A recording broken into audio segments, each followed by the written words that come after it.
গত জুলাইয়ের শেষ সপ্তাহে বৈষম্য বিরোধী ছাত্র আন্দোলনের 6 সমন্বয়কারীকে ঢাকা মহানগর পুলিশের গোয়েন্দা হেফাজতে তুলে নিয়ে যাওয়ার পর শেষবারের মতো আলোচনায় আসেন ঢাকা মহানগর পুলিশের অতিরিক্ত কমিশনার হারুনুর রশিদ। সমালোচিত এই সাবেক ডিবি প্রধানের বিরুদ্ধে বিসিএস চাকরিতে ভুয়া মুক্তিযোদ্ধার সার্টিফিকেট ব্যবহারের অভিযোগ উঠেছে। হারুনুর রশিদ কিশোরগঞ্জ মিঠামইন উপজেলার হোসেনপুর গ্রামে জন্মগ্রহণ করেন। তার পিতার নাম আব্দুল হাশেম ও তার মাতার নাম জোহরা খাতুন। সাবেক ডিবি প্রধান হারুনুর রশিদের প্রয়াত বাবা আব্দুল হাশেম ঘাগড়া বাজারে চালের কারবার করতেন। হাওরের সেচ প্রকল্পেও শ্রম দিতেন। হারুন ঢাকা বিশ্ববিদ্যালয়ের সমাজবিজ্ঞান বিভাগ থেকে অনার্স পাশ করেন। লেখাপড়া শেষে 1996 সালে আওয়ামী লীগ সরকারের শেষ সময়ে মুক্তিযোদ্ধা কোটায় পুলিশে চাকরি পান।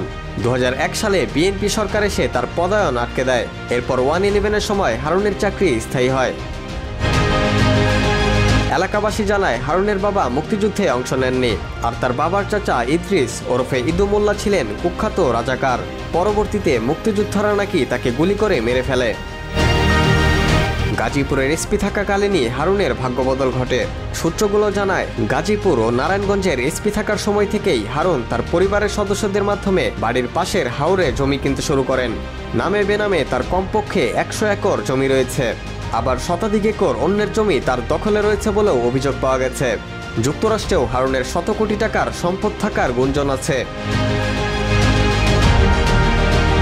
2011 সালের জুলাইয়ে জাতীয় সংসদের সামনে এক মিছিলে তৎকালীন বিরোধী দলীয় চিফ হুইপ জয়নাল আবেদিন ফারুককে মারধর করে প্রথম আলোচনায় আসেন হারুনুর রশিদ। মানুষকে তুলে নিয়ে গিয়ে ভাত খাইয়ে ভিডিও ছেড়ে দেয়া, বিরোধী দলের প্রতিটি আন্দোলনে বিএনপির প্রধান কার্যালয়ে বোমা ও বাঁশের লাঠিসোঁটা উদ্ধার, প্রতিদিনই সাংবাদিকদের একাধিকবার ব্রিফিং করা, তারকাদের সঙ্গে ফটো সেশন, যাকে তাকে ডিবিতে তুলে নিয়ে আসা, ডিবি হেফাজতে নির্যাতন, আপত্তিকর ভিডিও ছড়িয়ে দেওয়ার ভয় দেখিয়ে টাকা আদায়, এমন নানা নেতিবাচক কাজে দেশ জুড়ে ব্যাপক সমালোচিত এই কর্মকর্তা।